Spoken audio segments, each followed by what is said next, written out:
Okay, so today we'll be doing checks. Last week I did this with a bunch of other groups also, and it's I put up some stuff on Instagram, and I think there's one YouTube reel also I tried to make this week. So the checkered pattern is something that I enjoy a lot, and it is one of the patterns that you can use in a very versatile manner across the board for any kind of decoration. Plus, the checks are that we see or are familiar with are all over the world. You find them. Like when we did the travel page for Jamaica, they use almost like a Madras checks of their own, which was Madras checks that was imported to Jamaica by traders. And they use that for their headgear and part of that's become their national dress. Then you have something like the tartan, that is a common history between the Irish and the Scots. They use a similar fabric, but they are different clans. So but there is that common factor between the two.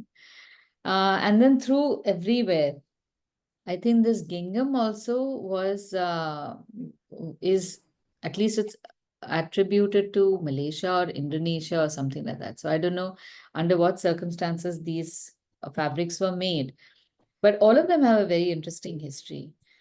Um, what I like about it is that through making these patterns, there are a few things that we learn to practice. So instead of breaking down into just exercises, I thought we could put together exercises and make this the checkered pattern. So the important headers for this is one is color combinations. Very often, when you are trying to compose your own pictures, there's this whole which color should I use and why should I use this and why not another one? And we often gravitate to maybe half a dozen colors that we know work. So you will pick those again and again, and then maybe add a black or a white or something from the other side. You start becoming very restricted in your color. But if you do something like this, a pattern which requires 7 colors, for example, you have your regular half a dozen, and then you are forced to add another one.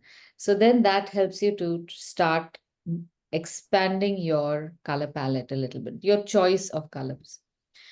The second thing is in the making of the checks itself, the exercise requires a certain amount of geometric alignment, which our eye needs to see. What exactly is a straight line? You need to be able to see that in a blank space. So when you're making a straight line, when you're painting that straight line, it's not going to come straight. It's going to come a little wobbly, but that helps you to see where your straight vertical and horizontal lines lie. And where this helps is when we start making prints where there are other elements which have to be distributed above, below, next to each other, and that can hamper your composition. Those factors start becoming a little easier to grasp. So little by little, you start getting a sense of many of the smaller elements of design and composition. And then the last bit is just the practice of drawing or painting straight lines. We rarely draw these straight lines. We are always making washes and putting all sorts of textures, but we are not making straight lines. And as far as possible, we are avoiding making straight lines. But this one will help you to build that strength as well. It's like one of those things. Like in my case, if my hair is looking good, I can go out wearing a rag and I feel perfectly fine. Being able to draw a straight lines gives you that sense of self-assurance that now just you can throw anything at me and I will be able to handle it.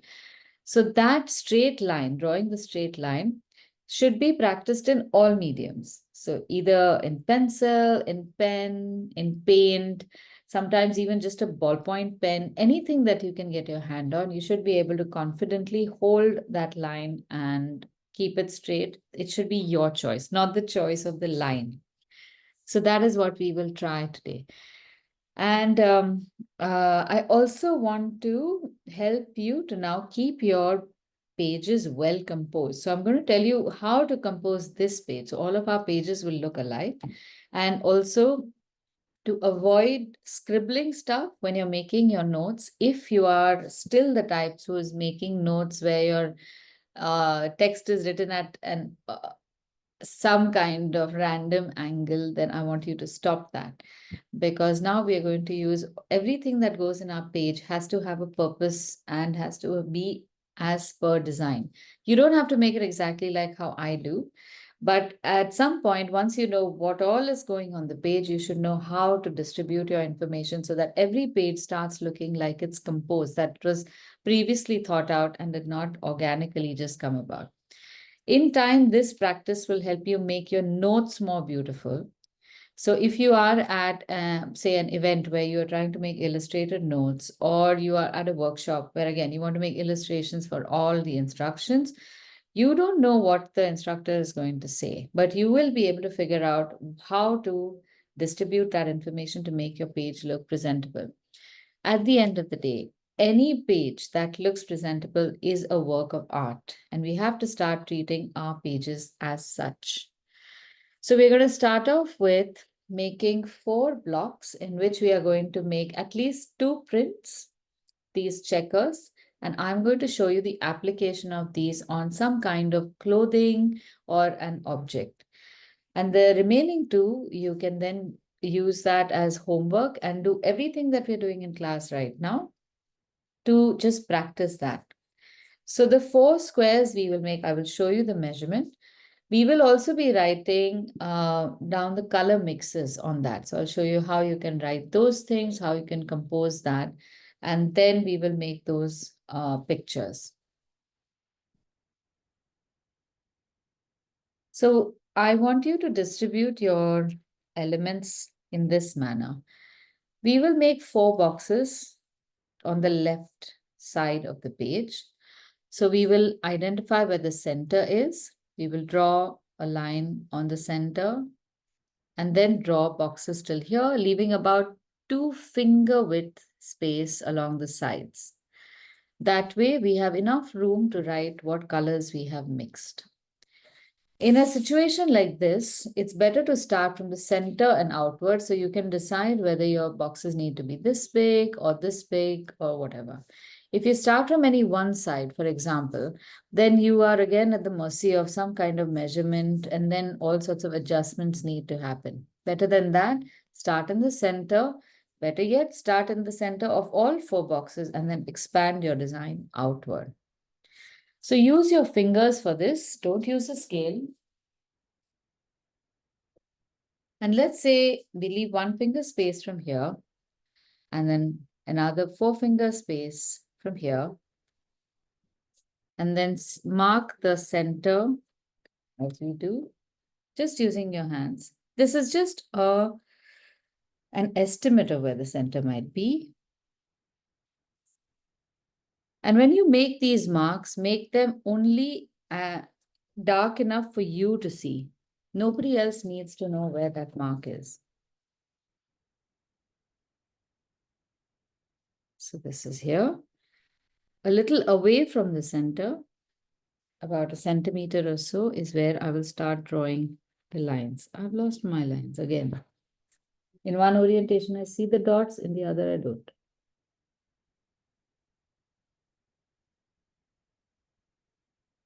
Leave 2 finger space from the side. And now, even if your squares are not exactly squares, keep your lines as straight as possible and keep the distance vertically and horizontally between the squares as even as possible. And for all of these, either use your fingers like this, or another tool like this, whichever is handy, to measure and make your lines. All our shapes will look different the moment you change the orientation. Huh? Lines look straight in one direction, they look crooked in another direction. So a little adjustment might be necessary. So draw your lines very light, because once this adjustment is done, you don't want that line to be seen through your painting. You should not want to erase them. The first two boxes are maybe a little difficult to make. Take your time making those, but they will then give you enough guidelines to make the next two boxes. So those turn out much quicker. When you're drawing vertical lines, hold your pencil horizontal. When you're drawing horizontal lines, hold your pencil vertical. Draw your line by holding the pencil perpendicular to the angle at which you're drawing the line.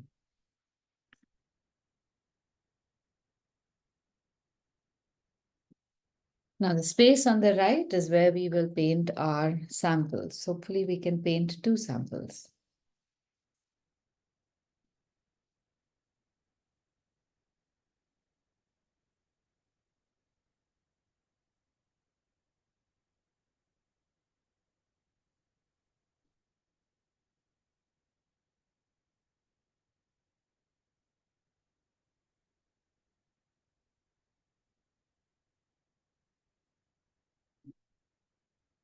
Okay, let's have a look at the patterns we are making today.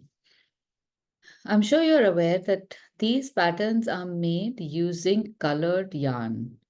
So they're not printed. Each of these patterns will have those many numbered yarn threads on the warp and the weft according to a particular mathematical composition. And then they're just woven together. And as the weave of the warp and weft comes together, the pattern emerges. And that's the case with all kinds of these checkered patterns. Now, in weaving also, there, just so you know, it's fascinating. And if you can do some research on weaving, you'll find out that we often think that the threads are just one up, one down, one up, one down. But even that is different. Sometimes it's two up, two down. Sometimes it's one up, one down, then two up, two down, or one up, two down, then two up, one down, and so on. So there's a lot of different ways in which you can weave fabric. And depending on that, also the patterns will change. So this is one easy pattern. We are going to make this first, giving our square a nice yellow wash, and then making these different stripes on it. Simultaneously, we'll be making another one. That will be the third one, where there's no wash, but there's just these stripes that go up and down. Then you have another very cute one, which is on a white base. And then there are these two deeper colored ones. This one is very close to a pattern called Burberry and made for Burberry. Now, while we see stripes largely, you'll notice that the weave is quite complex over here. So these are almost like diagonal lines or lines on a minus 45-degree angle, one on top of the other. That's just gone and built itself up. So there's a base fabric, which is this ecru color, and all the other fabric is, it seems to be weaving through it, very complex. So we can make something like this where we just ignore the fact that there might be these lines. And maybe in some places we could show these lines, but we could totally avoid it as well. And then you have something like this, which is almost similar colors, but here again, it seems to be so up and down, and so even that you can actually see the stripes. Okay, so we're going to start with this one. We're going to make a wash, and then simultaneously, we're going to paint this and this together.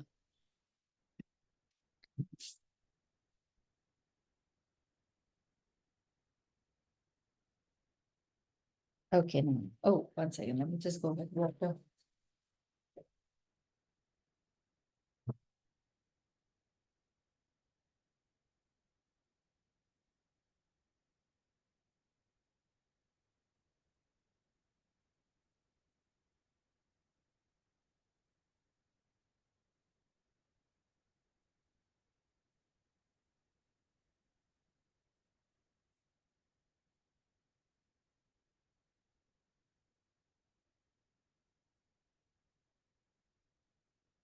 Okay, is everyone, all of you have made lots of washes now, so you're quite comfortable with that, right?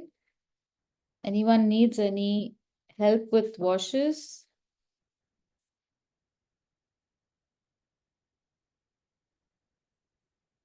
Okay, so just for the sake of the video, I'm going to recap because this will go on YouTube and the person who lands up, I have no idea where I should send them to learn about washes.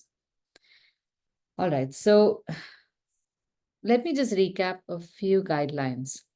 Depending on the area that is to be painted, I like to pull out enough medium in an area about that size to at least give myself an idea whether or not my medium is going to be sufficient as I make that wash. Rolling your brush on the palette also helps you to gauge whether you're getting the right shade. Now, in this case, the shade can be a nice bright yellow, or it might be a bright yellow that is a little washed out because of um, excess water, but that could be a shade that you need as well. So in this case, our shade is fairly bright. Okay, now in an effort to also keep our pages well composed, make use of a rough sheet to test out your colors. Please don't test colors out on the sheet itself because anything that goes on this is part of your composition. If it is not supposed to be part of your composition, it should not be on your page. So here I will use the same sheet that I'd used last week and test out the shade. And ideally, you should wait till it dries because when the color dries, it will become a little lighter. So here, the color that I have chosen is much warmer.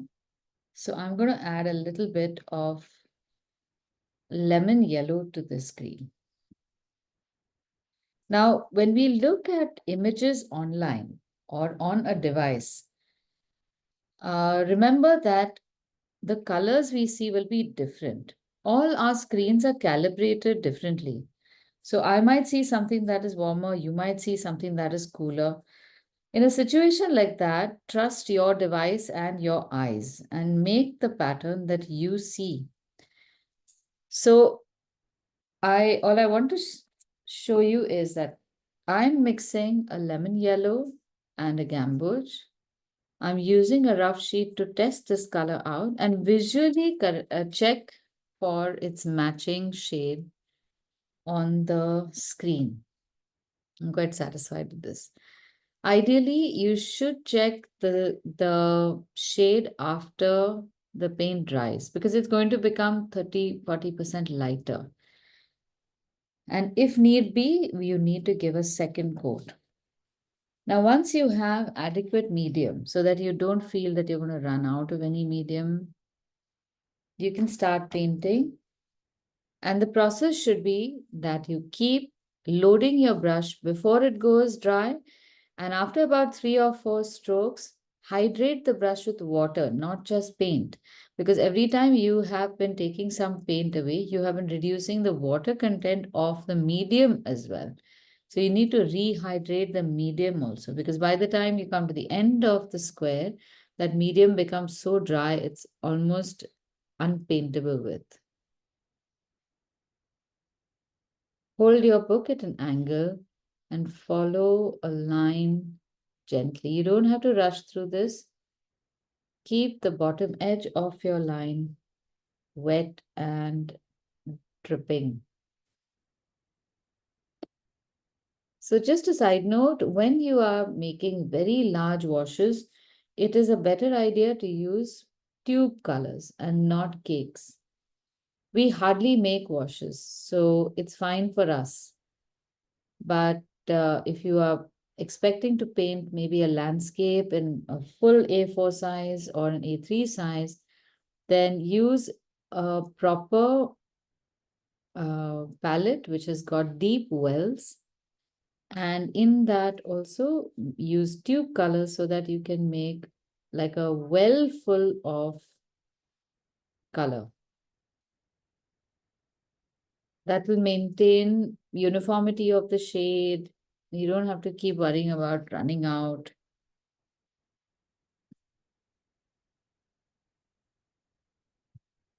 And then on the top, like I said, we can write the shade that we have made. This is a practice I encourage everyone to do. Writing down the shades you have made. You may never go back to this, but there is stuff that you just organically mix together and you come up with a shade. And then there is the stuff that you want to do consciously because something turned out really good and you can never remember the shade again. So this was gamboge plus lemon.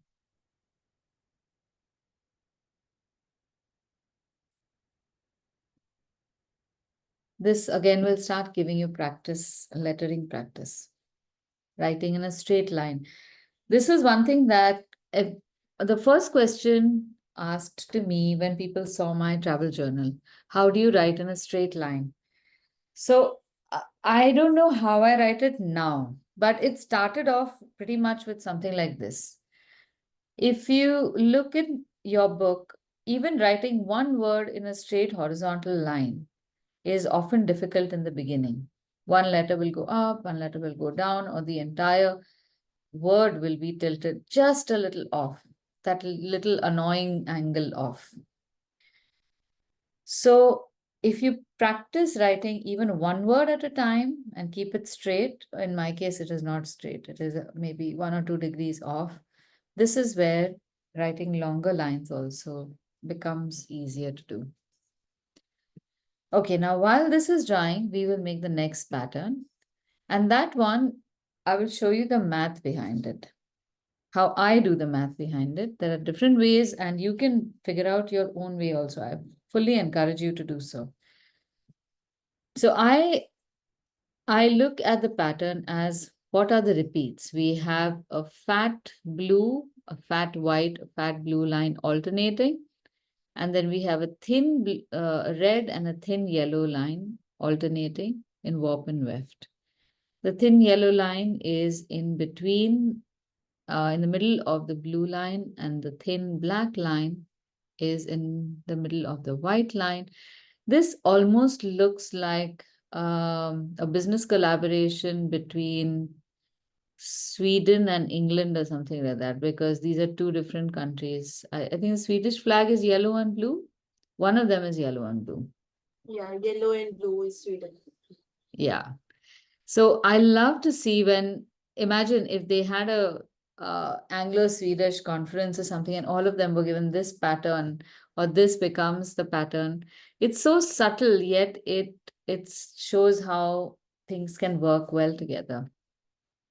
So now we want to divide our space, our box into in such a manner that we are able to recreate this pattern.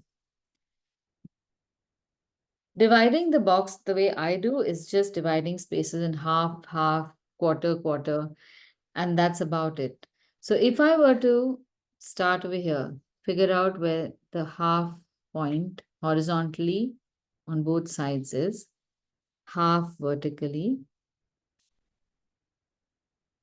So it helps to keep a finger or something else to see where the half mark is. And also if you look at your object right from the top, not from an angle like this, but from the top, you'll see it better. This will give us 4 parts. I can divide this further and we will get 16 parts.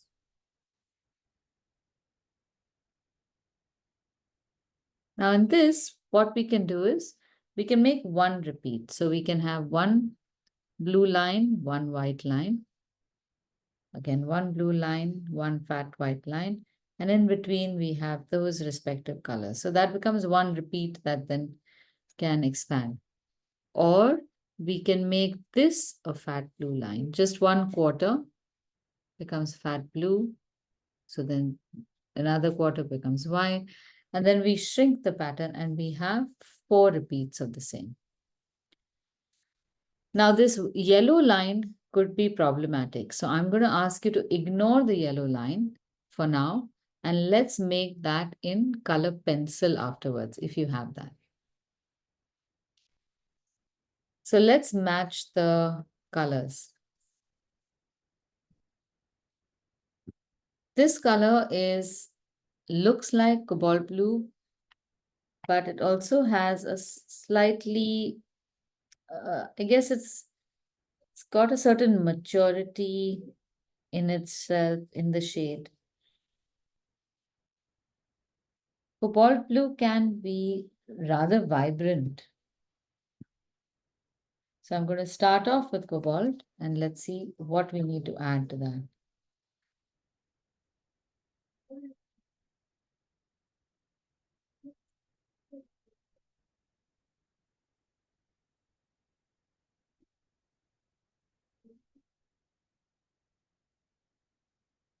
My cobalt has already got some green in it. Ugh. Yeah, actually, this is the color. At least on my screen, I can see a slight greenish tinge to the cobalt blue. And I have no idea where that green has come from. See, otherwise cobalt is this brilliant. So I have a feeling this could be... Should we mix viridian with it? No, not viridian. I think there's a little bit of raw umber. See? Raw umber has also got some yellow notes. That's why, oh, it's become too green. I prefer this fellow. But I have no idea what this is now. Damn it. Yeah, I think I can get the same shade with raw umber. Let's try it out. This is quite a nice shade.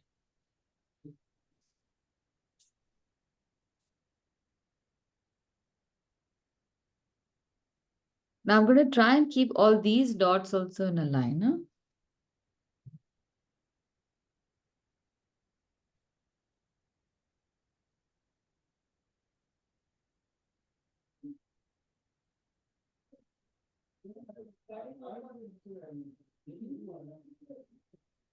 All right. Now we are ignoring the yellow line. We'll make that in color pencil later on.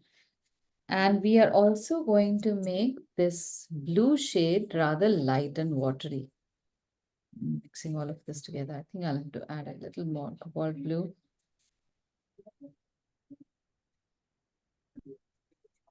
So these patterns can be made better with a flat brush, if you happen to have a flat brush.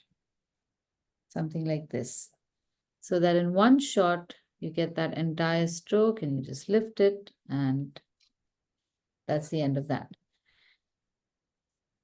But I don't use flat brushes very frequently. I prefer the effect we get from round brushes. And that's possibly because it's like cause and effect. Because I don't use flat brush, I don't know how it looks, or I'm not familiar with its end result, and vice versa. Now, when you are painting, remember that you are in control of the painting. So regardless of how or where your lines have been marked, if you feel that you want to change the start and end points or the thickness of the line, please do them. The lines are just guidelines to help you figure this out. A lot of times, the beginner mistakes happen to be sticking too close to the guidelines, forgetting that they are not supposed to dictate your choices. Now again over here, I feel the end of my box is a little too far, so I'm going to narrow it so that I get exactly 2 repeats of these stripes.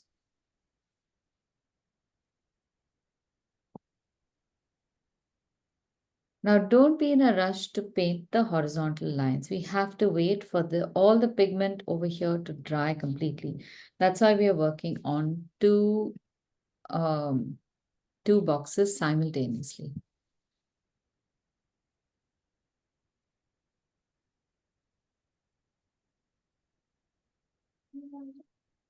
Now here we can use a similar distribution. Again, we have fat lines, but the red line is slightly fatter than the blank line in between, which is going to be yellow. So we can make a few changes over here. We will mark the same way. We'll mark the center vertical, center horizontal, and then 4 parts of that vertically and horizontally. But we will extend the line beyond that just a little bit to get the proportions that we want. After that, we have to just place these green lines in the right places, starting with these 2 edge points, then one white line on one edge, and then green lines on the other side. That's about it.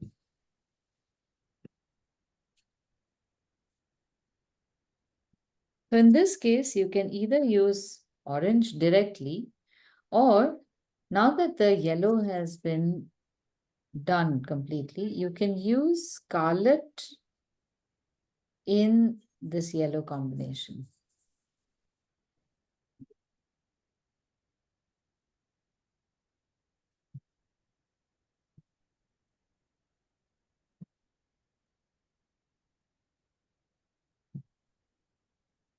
Mark the squares exactly like before, vertical, horizontal.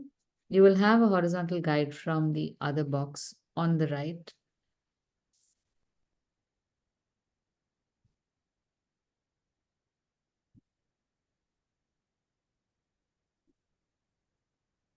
And here now, just so that the box looks good, instead of having the design a little, I mean, it's up to you. You can paint it exactly like that, like make the center line and then go extend a little beyond the 1/4 line a little bit. And in this case, you will bring the line down from the top about the same amount. So remember, these two are identical halves, can be identical halves, isn't it? So if we draw this one line up to here, then we have a narrow yellow line. That narrow yellow line is over here, so we can have, yeah, so much. So these will be the 2 narrow yellow lines, and these will be the 2 fat red lines. Same thing we can do on the top. The 2 narrow fat red lines can be here. So here as well, you can decide on the exact amount that you want to expand the line to. This is yellow. And here it will go to about 1/4 of that. Are you getting the math? Trying to explain this math is too much, but if you want to, let me just show you. This is our half point. This is 1/4. Now I want my red line, red fat line to be somewhere in the center over here. So one edge is going to be on the half point, vertically and horizontally. If I were to make it exactly 1/4 pattern, then all the orange line, the yellow line, orange line will all be the same. But the orange line has to be slightly wider. So I will then extend it a little more into the next space. But how much? It needs to be the same throughout. So again, I just do this division. I divide this space into half, and then this remaining space into half. Because I can use that same method up here. Divide this into half and then half over here. The same thing over here. This is going to be my big fat red line. This is going to be my big fat red line. Then I will divide this space into half and half of this. This is going to be my big fat red line. This will be my yellow line. This will be my big fat red line from here to here. That's how I do it. So I don't need to rely on complicated maths. I just look at shapes and I say, okay, thoda sa idhar se adjust karo, thoda sa udhar se adjust karo. Now for the painting bit. Again, before painting, check if that is exactly what you want. Is this repeating? Big, small, big, small? Yes. Big, small, yes. And look at the pattern again. Sorry. There we go. Right up till here. And as far as possible, paint in exactly the same way as we made the wash, because these are very long strokes. Glide your brush along the paper. Now, because the paper is warped, my line is going to be a little bumpy, but that's okay. Okay, thin line and now fat line. So it's a little above the half point, right? What is? Yeah, The I orange yeah, I made it a lot more. My pattern is going to be different. It has to be above the half point. above half point, right? Yeah. But now Okay. I'm changing my pattern. Please, you all can continue to make that the way it is given. In my enthusiasm, I'm mismarked.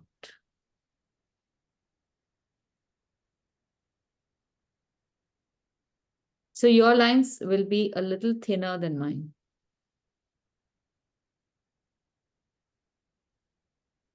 I have come to 1.5. Yours will be like if this is 1 unit, I've come to 1.5, whereas yours will be 1.25 of this. Got it?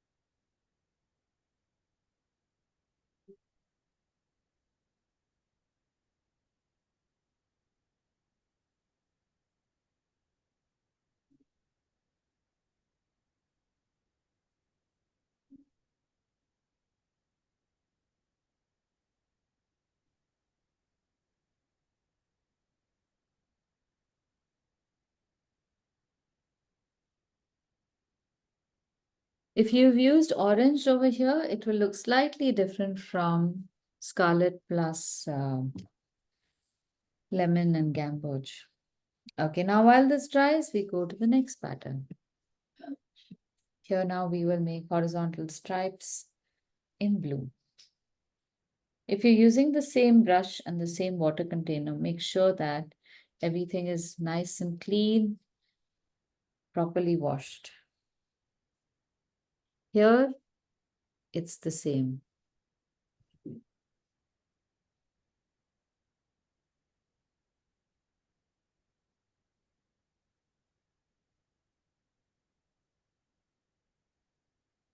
Same color, right, Aditi? Yes, same color. And avoid the temptation of going back and forth. Just make it in one stroke because we need the transparency over here so that the double color on the overlap will stay dark. If you go over it again, you will dislodge that color and then everything will start looking too even and you'll lose out on the best part about making plaids and checks is that dark patch where two colors come together.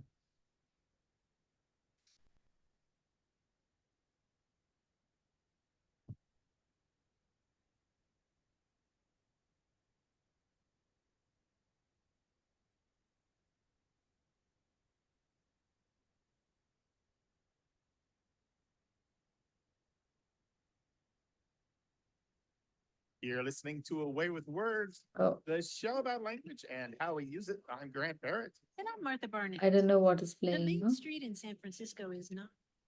Ah, thank you.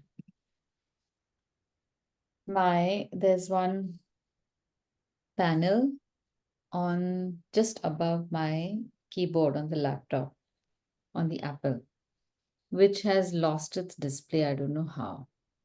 So if I need to increase volume or brightness, that's where where the buttons used to be. So I just go and randomly press at whatever point, and it happened to be active at the point where it is playing the last um podcast or something that I was listening to. So I just pressed play by mistake. Okay, looks like the first one has dried. Let's go back to that and repeat the process.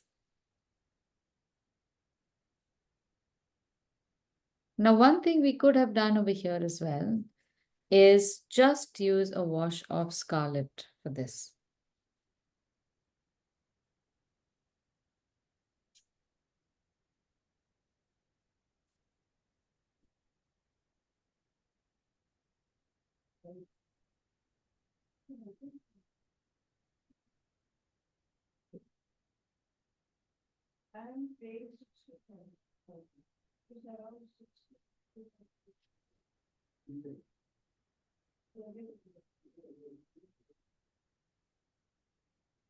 So now I leave a half space.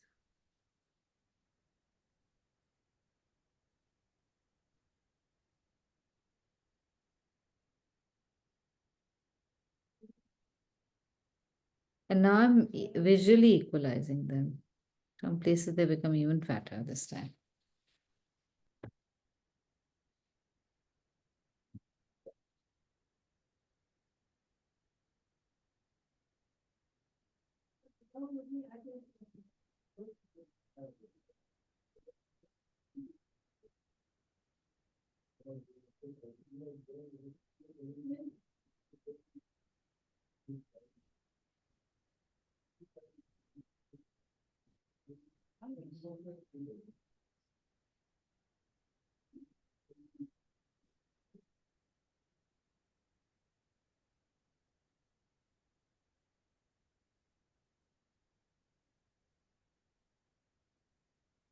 Okay, my blue is yet to dry. I suspect even yours might be yet not dry. So let me share images of what we can paint in these different prints.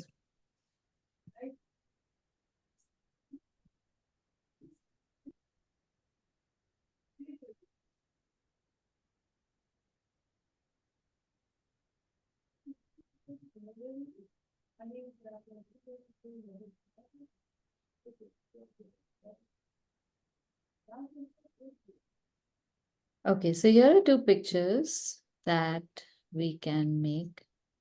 I'm going to show you how to drape a check pattern onto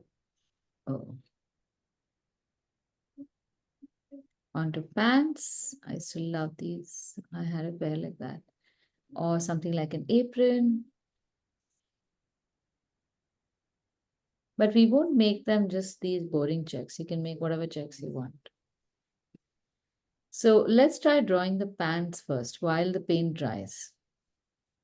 Fairly simple. You will draw the waistband first, draw these lines coming down. Don't bother drawing the shirt or the legs, but look at just the lines and the proportions, and that should be fine. So I'll show you how to do this.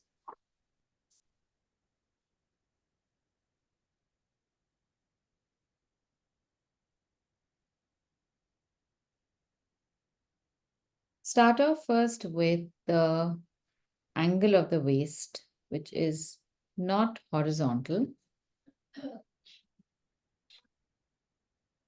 From there, you will make a line that goes somewhere perpendicular to that line and lower.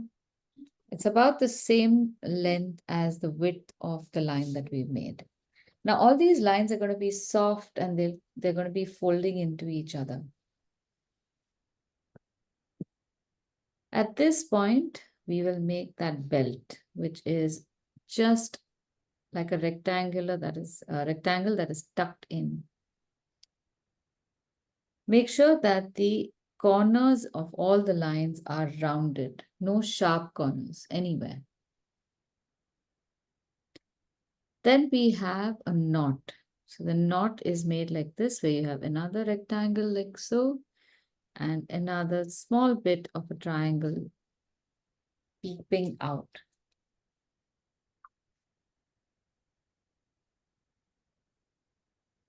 Then you have another rectangle that will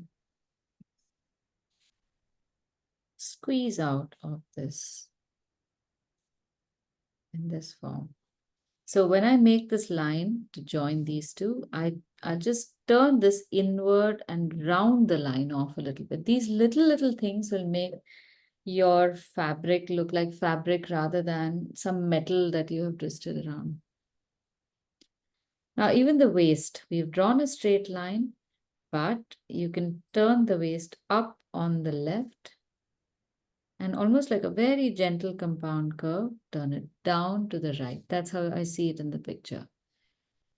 And don't make it too far away. Look at where the belt ends. Just above that, a little to the right is where the waistband ends. Carry that same line from underneath the top of the bow to the left and make the adjustment if need be. Don't make the waist too far left either. Now these two lines can't be turned in too much. So just make sure that they're not cinching the girl's waist so much that she can't breathe. Okay, now this is the inseam that goes inside just a little bit. And then you have a little of the leg showing on the front and then a cuff at the bottom. So I want to draw this cuff first. It's a gently upturned curve. And then the bottom is slightly flatter, which goes to the side and ends over there. And like a cup, you can turn it inward. And for our sketch, just draw two lines exiting from there, like they were legs. Oh, this one can come inside, otherwise it'll look like two fat elephant legs. And then from the side, bring the line down the hips. Oh, I think I can expand this even more.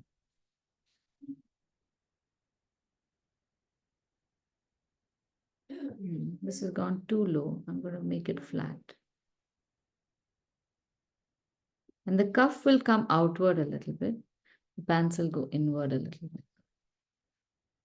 I'll erase this line so you can see better.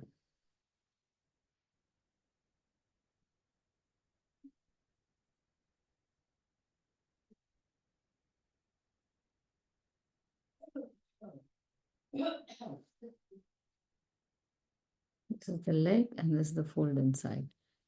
And here again, here, let's make the top come down slightly to the side.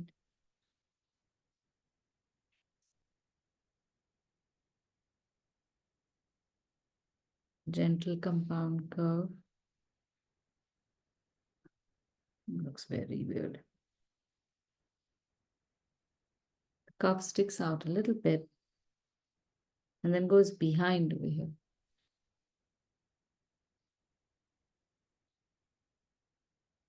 And make sure that the thickness of both legs is about the same. Now here we will also make some folds like these, like she's got two tucks and a fold like this.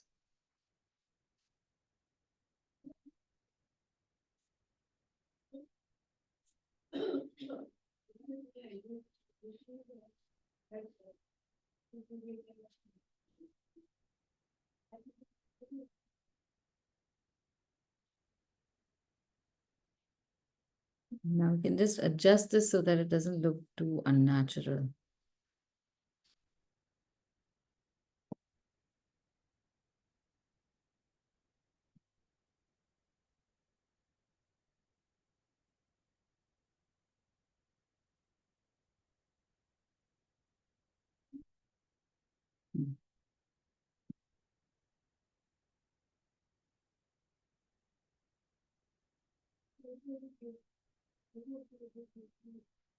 I'm taking this downward a little bit. It's just, as a drawing, it's just looking too odd. So this leg is pointing downward, this leg is pointing upward. Makes more sense to my eye. But there's an overlap.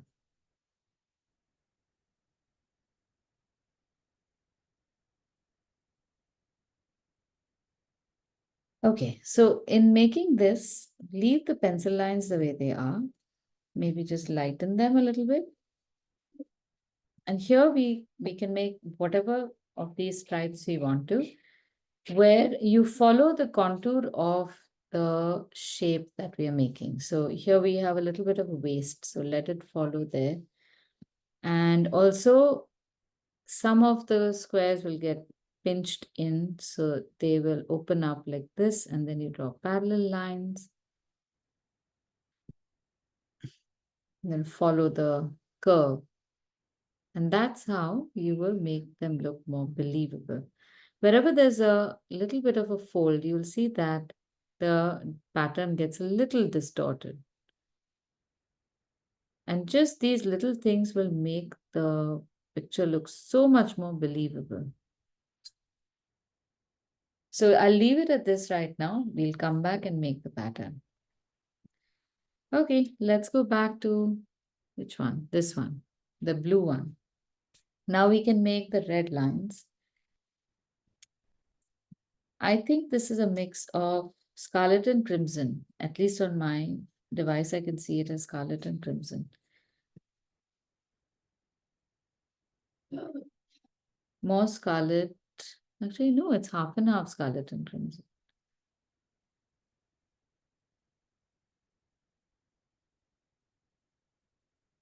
So here now, if you want to, you can make a small, a very light line in pencil first. I don't want to put you through this, trying to draw this line without any guideline.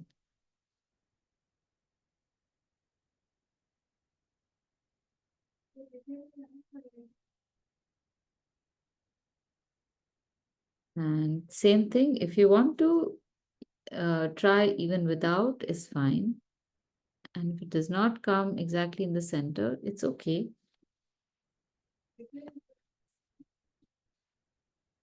Same thing.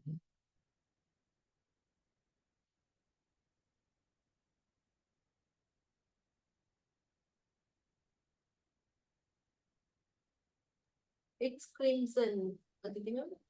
It's, yeah, I have mixed crimson and scarlet because it's not as deep as crimson, at least the way I see it. Or is it? Because of that white line in between? I mean, the weave is such that there seems to be white line in between. It doesn't look as crimson, but where the two lines intersect, it does look pretty crimson to me.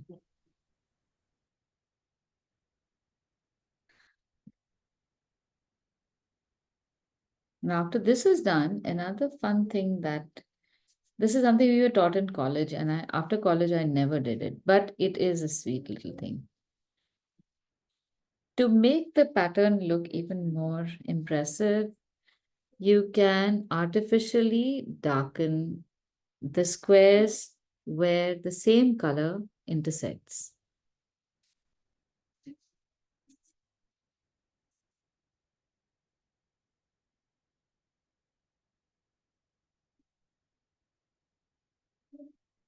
So this will make the pattern look more like the pattern on fabric. And the fading of the color after drying, that phenomenon will not affect the um, the outcome of our watercolor pattern. So again over here, I hope you can see how much it will help you to control your brush, your painting, how you have to keep your hand very light while painting, and also patience and no overpainting, lots of those things, but in a disciplined manner. The same thing can be learned even when we're painting, say, fruit or vegetables or flowers or something, but it's not as disciplined as here. Here it's because it's in a grid format, you can see the results of your deeds and misdeeds all at the same time.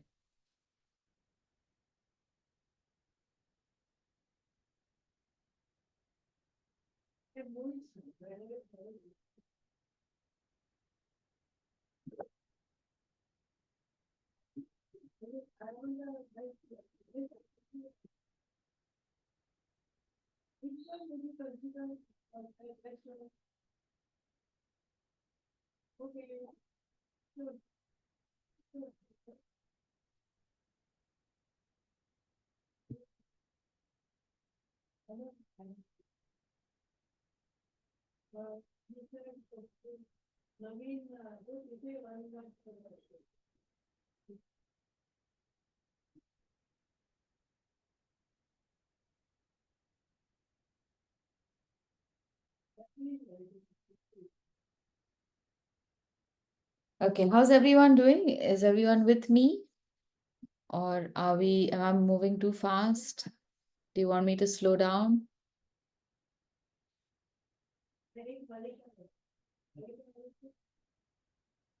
Okay, let's see, Shivani's. Okay, nice, looking cool. Okay, so now for the green lines and the white lines on this. Remember this one, do one thing at a time for this.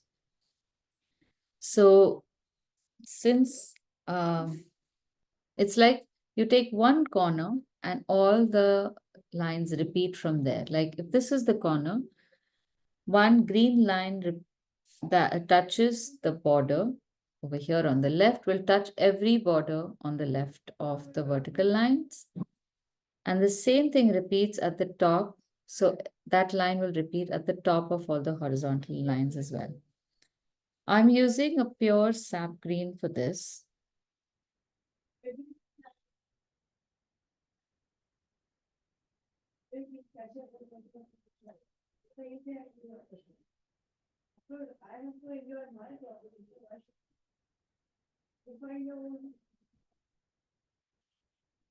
Okay. So here now, we will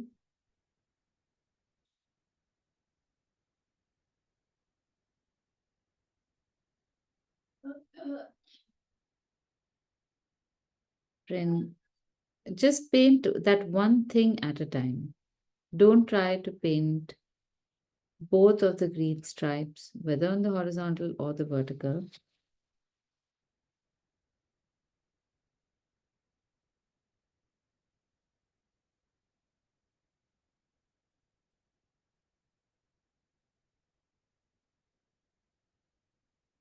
And let it dry.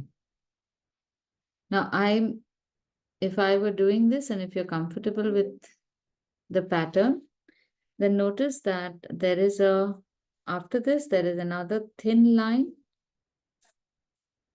And then there is a fat line a little away from the edge because there's a white line that goes there.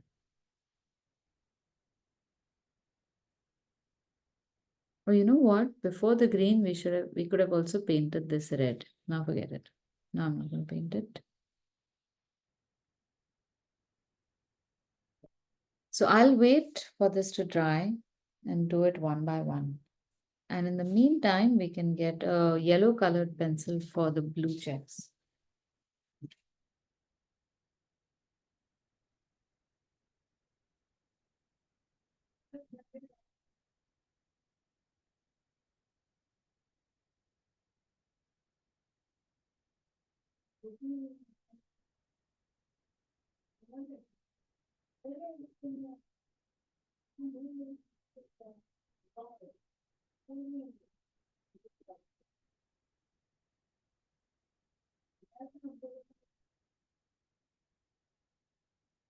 My yellow is barely visible.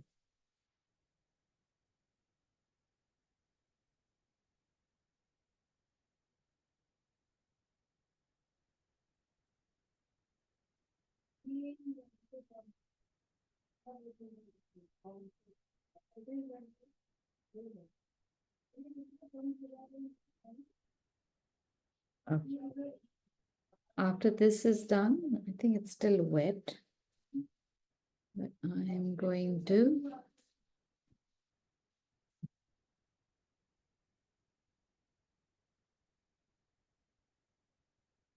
maybe we can paint the pants.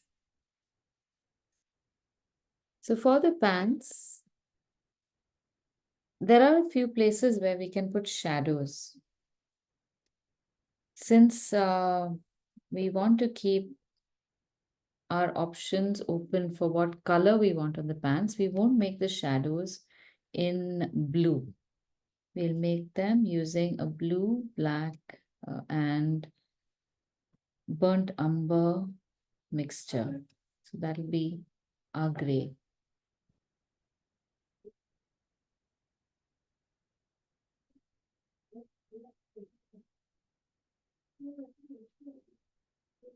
And now just look for parts where you can put a little wash of a shadow. So I'm making the highlight is on the right. So I am going to make the shadow underneath here on the left at the stitch bottom part of the knot, a little swish over here where the folds are there.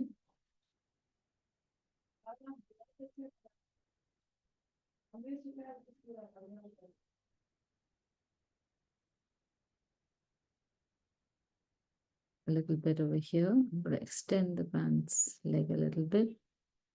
So keep looking at the reference image and you will see, start seeing the shadows past the pattern.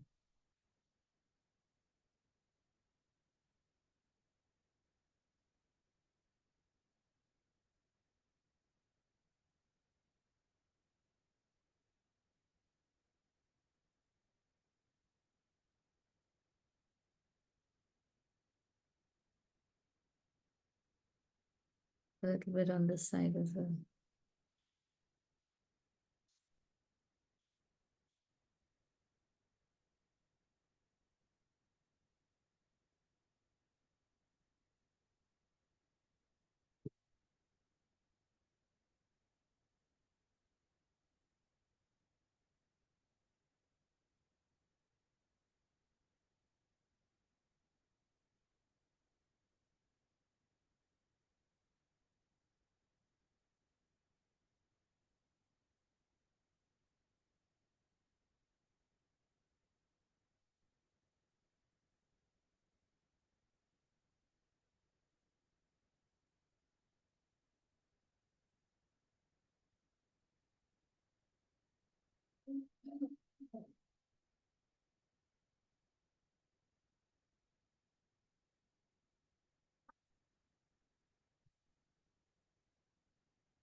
Okay, now I'm moving back to the checker pattern. The first one. Oh, Ritu, you were showing something? Wait, you're on mute. Sorry, I was just following this itself because I hadn't finished. Okay, no problem. Do you want me to wait? Uh, just a second if you can. Yeah, of course I can. because I'm not hearing from anyone, I'm thinking that, okay, everyone is just nodding, saying, yeah, I'm with you, I'm with you. So I'm just giving a breather and going ahead. Okay, I'm just going to get some water. Huh? Give me a minute.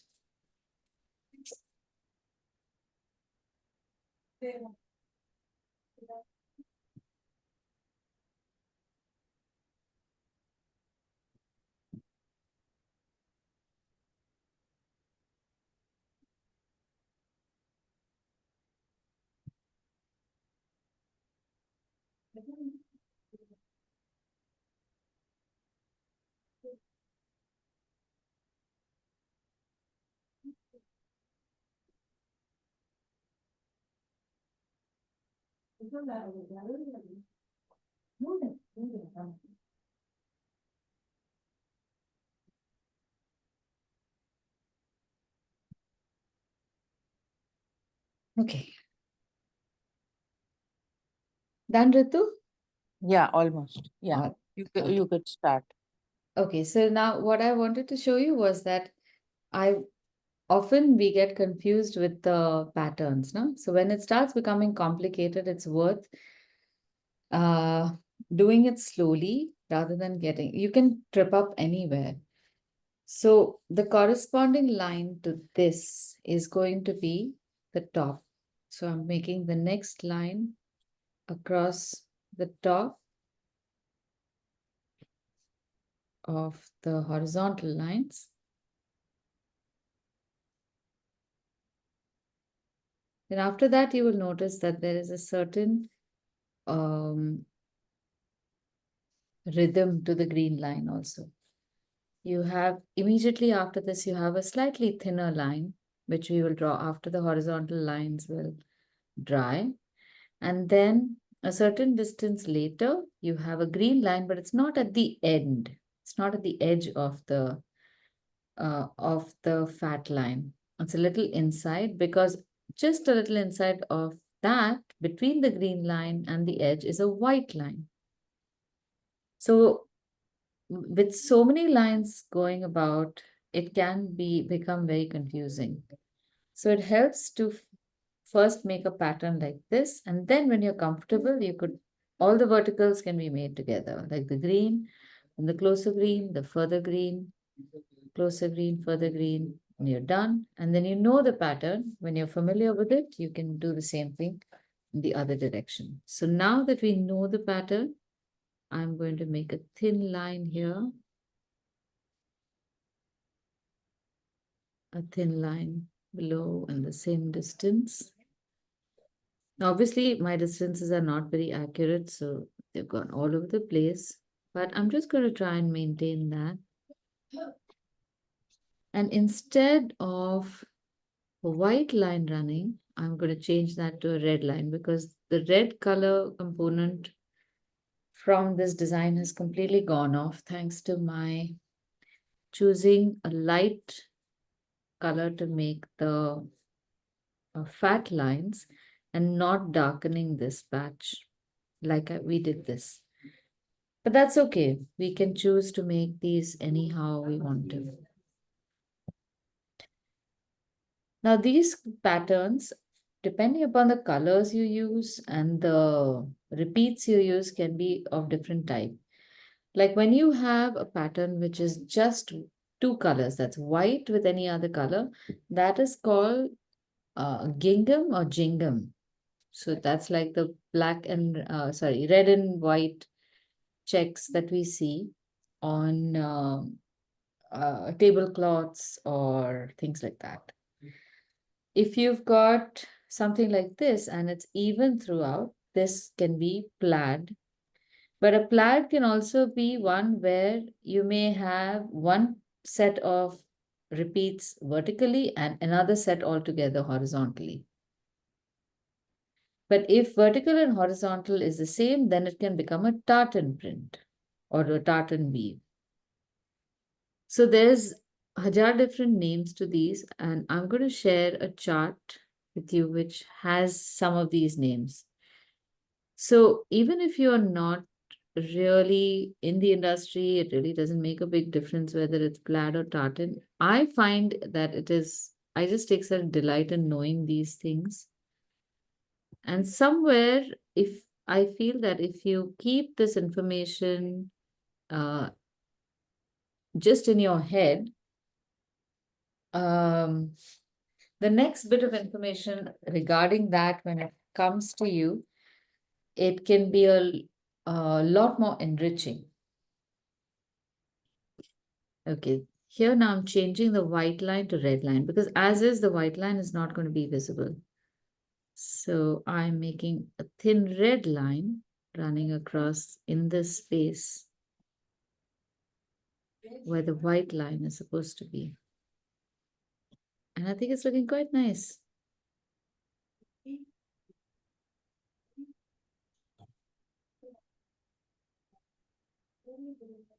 So this becomes, I think, Madras checks for all the different colors.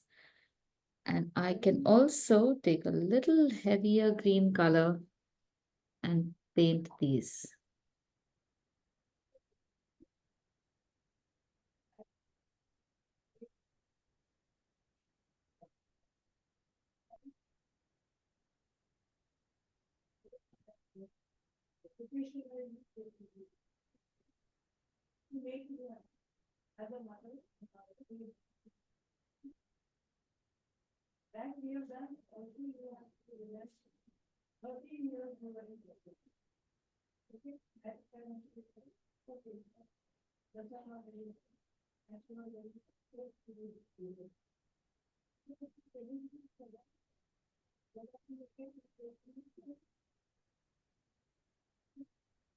Okay, so this Aditi, is looking you're nice. taking the same green and darkening it up. Yes, same green. Oh, okay. Just make sure that you darken exactly in the space that is consumed by that overlap.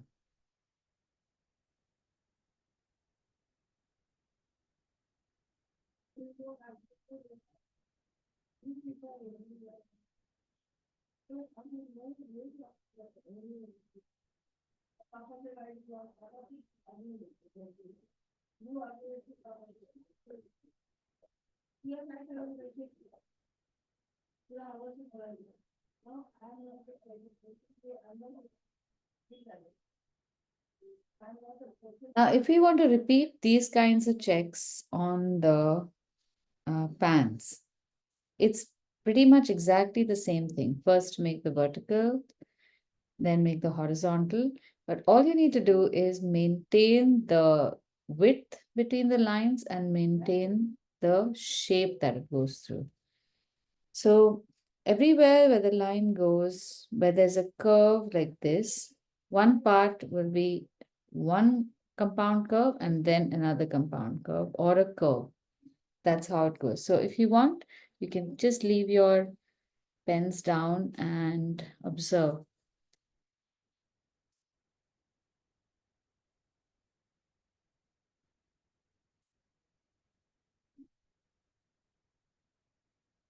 Okay, so I'm going to keep the reference image in front of me so that I don't goof up too much and start off where the lines are relatively straight.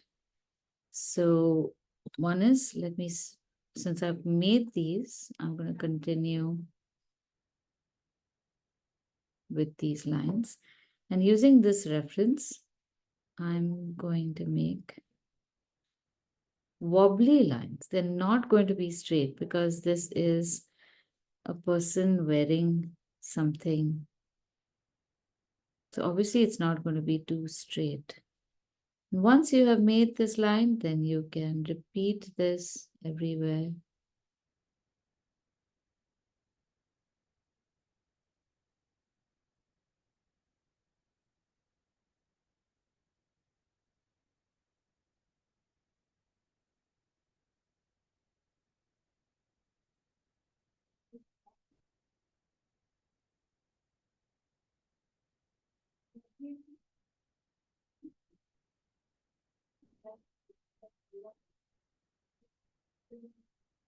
So I'm leaving one line in between each of these stripes.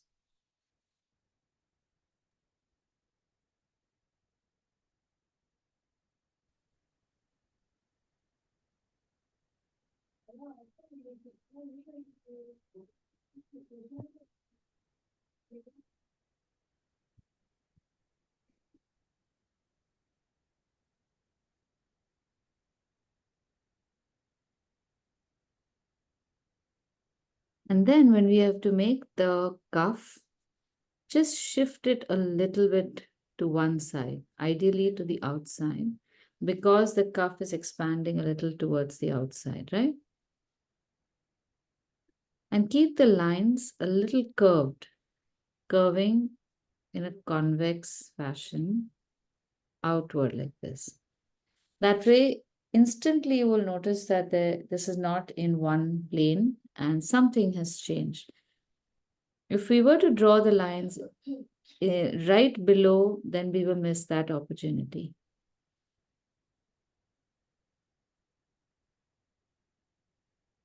Now, the same thing we want to repeat horizontally. So we follow whichever curve is available. Both these curves are dipping downward. So we can start off from somewhere over here and just draw light lines. Don't draw them too dark. Keep the same distance as the earlier lines so that you maintain the checker pattern. Every time you come towards a fold, just turn the line a little bit and then follow whichever turn you make. So if you dip it upward, go up everywhere. And it's not parallel.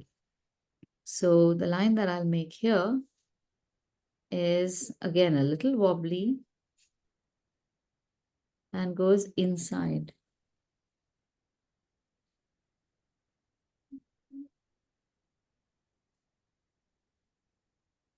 Leave one line because we continue that pattern.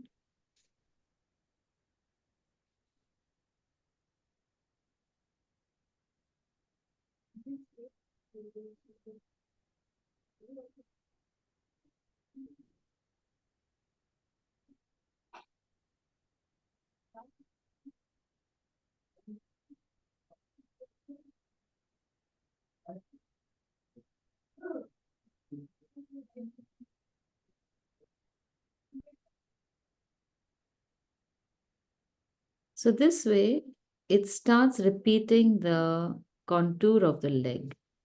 Now, as you come higher, that is going to change. So automatically when your pattern changes, like over here, it's going to become slightly thinner.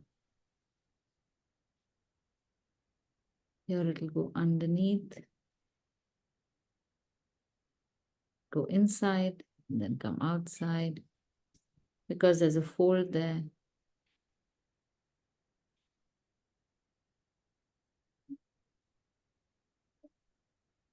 And then once this is done, either with a pencil again or with paint, depending upon your comfort zone, you can make the remaining lines. In this also, if you feel the need to, in some places or in all, you can make certain sections darker.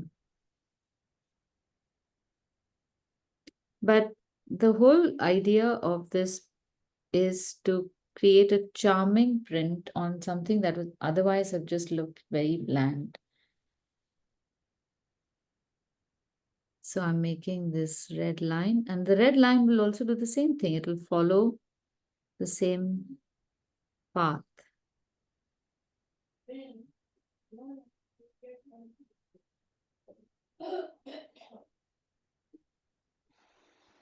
That red line is not in the picture, right? No, no, it's not there. I'm trying to, Okay. I'm making my own print. Okay, I see. I thought I couldn't see it. Oh my God, no. Shivani got tense.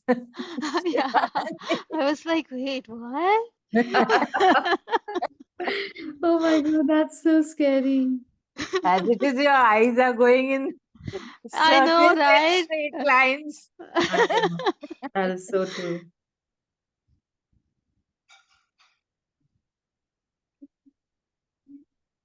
Aditi, trying to match up to your perfection.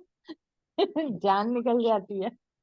I'm just like looking at my patterns is so bad. I think the shorts might come out better, but the pattern doesn't look nice at all. So I was thinking, yeah, okay, all right. I will, so no, I will share another couple of patterns with you. Just see those. Those are meant to be, they're so casually painted. I absolutely love them. Where are they gone? Give me a second. I'll just share those with you.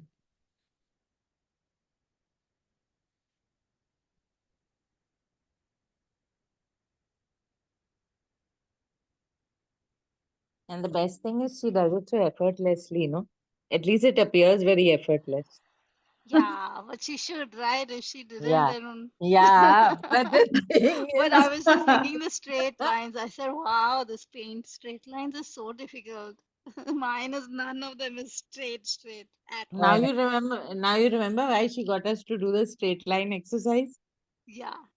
But pencil is easier. This paint is very hard.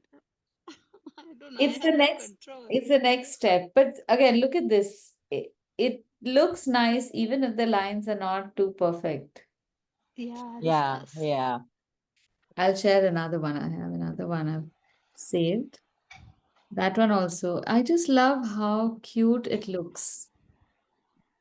Shivani will have to do tartan yoga instead of pencil yoga now. I think so, Yes. yeah.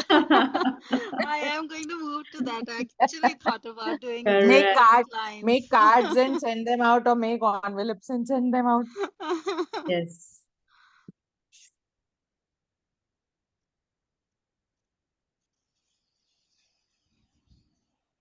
Give me a second. I'm going to share this other one with you also. That is even more casual.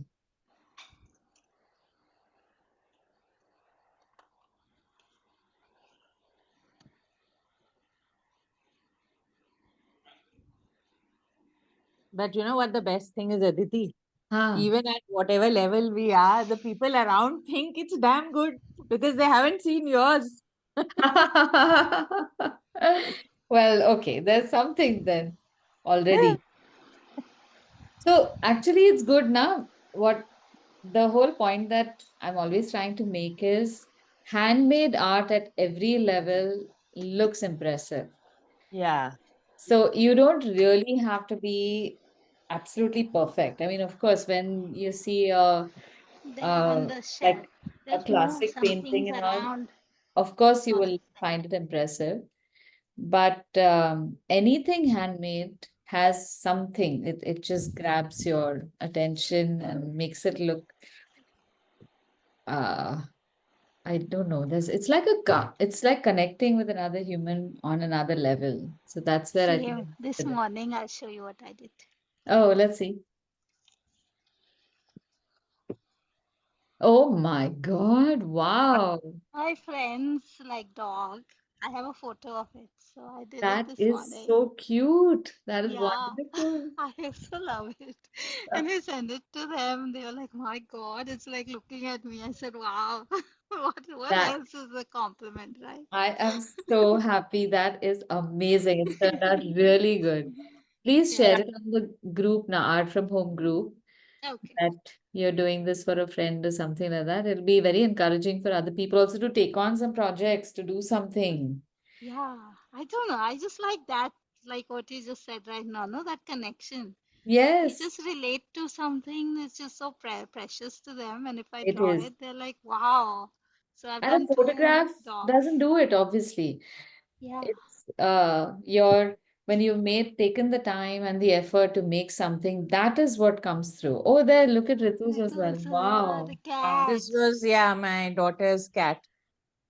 So cute. This part needs to be like kind of finished a little better, but otherwise, at least it looks a little bit like him. Yeah. Wonderful. Okay, so the remaining two, I'm letting you guys finish through the week. And there was one design that I did with the Tuesday batch, the couch that I put on YouTube. So I'll share the picture of the couch as well as the time lapse of how I completed that. So that during the week, if you feel like it, please make that couch either in the same design or choose another fabric pattern for yourselves and make it in that. And if not that couch, choose any kind of upholstered fabric, upholstered furniture, and try and make that also. Yeah, that couch is lovely. That couch is too good. I know, I want to frame it. So lovely. Aditi, Great. will you share the recording of last week's also, please? I thought I had shared, but maybe I have not No, it's uploaded not it at on all. the, Acha, not on the group. So possibly I might not have even uploaded it. Give me till tomorrow. Okay, Today perfect. a little bit busy with some guests coming and all. So I'll Sure. upload tomorrow. Yeah. Sure, sure. Okay, great. Thank you, everyone. I'll see you next week. And if you have any suggestions of what we should do, please send it on the group so I can find some reference images. Aditi, we we do meet at African 3 print? 3 o'clock, no, for the travel Yes. thing? Travel 3 o'clock is happening. Yes. Yeah. Okay. Can we Shivani, do some come. African print? I'll see. I have to go out. I also have Mm. guests. So I came from India. So Yeah, African print is a great idea, Shivani. Huh. I think let's do that next week, African prints. Okay. Perfect. Okay, All bye. right. Bye. Thank Bye, you. Aditi. Bye. See you guys. Bye.